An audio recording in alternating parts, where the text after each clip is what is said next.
मैं colonel Sophia Qureshi और मेरे साथ विंग कमांडर व्योमिका सिंह आज आपको 6 से 7 मई 2025 की रात 1:05 से 1:30 बजे के बीच भारतीय सशस्त्र बलों द्वारा अंजाम दिए गए ऑपरेशन सिंदूर के बारे में जानकारी देंगे।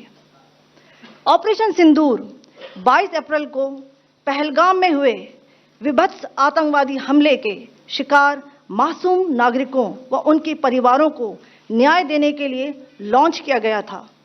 इस कार्रवाई में 9 टेररिस्ट कैंप्स को टारगेट किया गया और पूरी तरह से इसे बर्बाद किया गया। पाकिस्तान में पिछले 3 दशकों से टेरर इंफ्रास्ट्रक्चर का निर्माण हो रहा है। इसमें recruitment, indoctrination centres, training areas व लॉन्च पैड शामिल थे, जो पाकिस्तान और पाक अधिकृत जम्मू कश्मीर POJK दोनों में फैले हैं। Operation Sindoor was launched by Indian Armed Forces to deliver justice to the victims of Pahalgam terror attack and their families. 9 terrorist camps were targeted and successfully destroyed. Over the last 3 decades, Pakistan has systematically built terror infrastructure. It is a complex web of recruitment and indoctrination centers, training areas for initial and refresher courses, and launch pads for handlers. These camps are located both in Pakistan as well as Pakistan-occupied Jammu and Kashmir areas.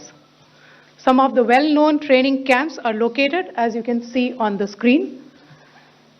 They are distributed from Savai Nala in the north, counting to approximately 21, ending at Bhagalpur to the south.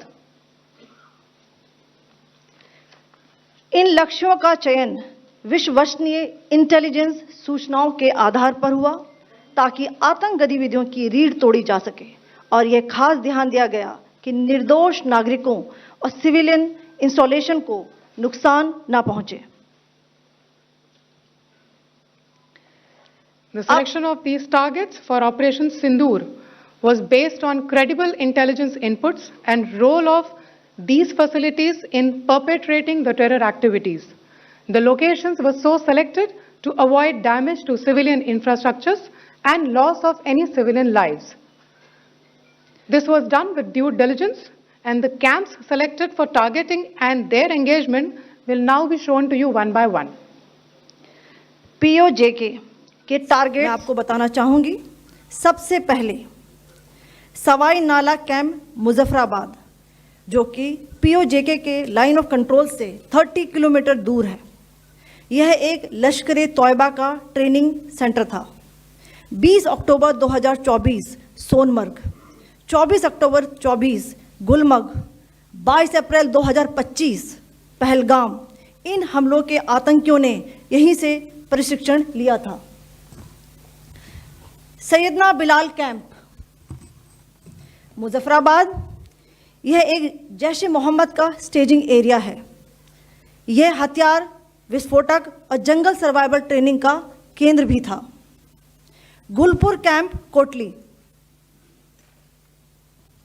यह LOC से 30 kilometre दूर था। लश्कर तौयबा का base था, जो रजौरी, पुंछ में सक्रिय था। 20 अप्रैल 2023 को पुंछ में और 9 जून 2024 को तीर्थ यात्रियों के बस हमले में यहीं से आतंकी को ट्रेन किया गया था।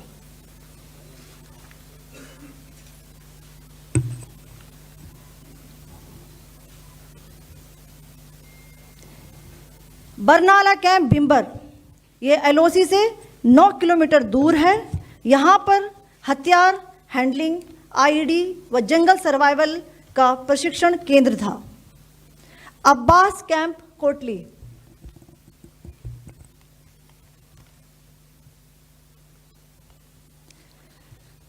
यह LOC से 13 किलोमीटर दूर है। लश्कर तौयबा का फिदाइन यहाँ तैयार होता था। इसकी कैपेसिटी 15 टेररिस्ट को ट्रेन करने की थी।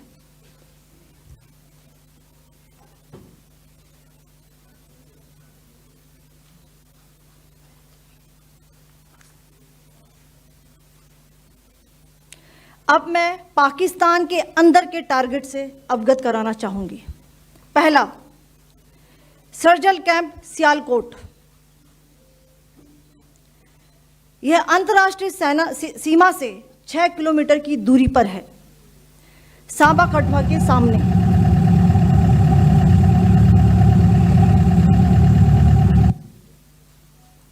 मार्च 2025 में जम्मू एंड कश्मीर पुलिस के 4 जवानों को की जो हत्या की गई थी, उन आतंकवादियों को इसी जगह पर ट्रेन किया गया था। दूसरा, महमूना जाया कैंप सियालकोट। यह 18 से 12 किलोमीटर आईबी से दूर था। हिजबुल मुजाहिदीन का बहुत बड़ा कैंप था। यह कठुआ जम्मू क्षेत्र में आतंक फैलाने का नियंत्रण केंद्र था। पठानकोट एयरफोर्स बेस पर किया गया हमला भी इसी कैंप से प्लान और डायरेक्ट किया गया था। मरकज ताइबा मुरीद के, यह आईबी से 18 से 25 किलोमीटर दूरी पर है। 2008 के मुंबई हमले के आतंकी भी यहीं से प्रशिक्षित हुए थे। अजमल कसब व डेविड हेडली भी यहां ट्रेन हुए थे।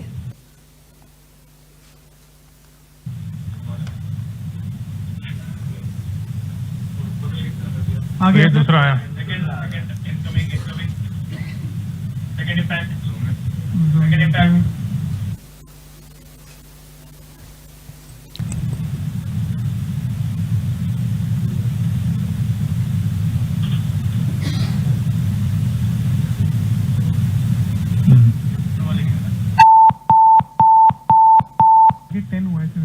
टारगेट 10 हुआ, एंक्लोजर सेम ही है।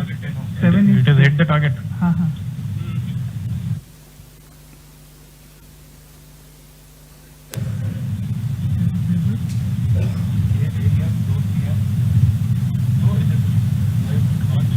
आ गया सर, इम्पैक्ट।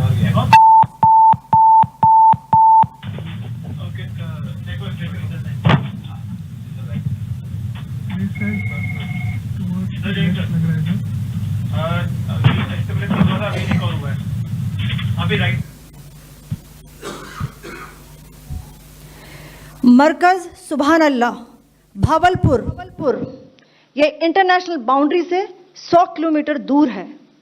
जैश ए मोहम्मद का मुख्यालय था। यहाँ पर रिक्रूटमेंट, ट्रेनिंग व इंडॉक्ट्रिनेशन का केंद्र भी था। शीर्ष आतंकी अक्सर यहाँ आते थे। मैं आप सबको बताना चाहती हूँ कि किसी भी सैन्य ठिकाने का निशाना नहीं बनाया गया और अभी तक किसी तरह की नागरिक क्षति की रिपोर्ट नहीं है। धन्यवाद। जय Hind. The strike on the terror camps were undertaken through precision capability, as shown to you. A niche technology weapons with careful selection of warheads was ensured so that there will be no collateral damage. The point of impact in each of the target was a specific building or a group of buildings. All the targets were neutralized with clinical efficiency, and the results reiterate the professionalism of the Indian Armed Forces in the planning and execution of their operations. No military establishments were targeted. India has demonstrated considerable restraint in its response. However, it must be said that the Indian Armed Forces are fully prepared to respond to Pakistani misadventures, if any, that will escalate this situation. Jai Hind, and thank you very much.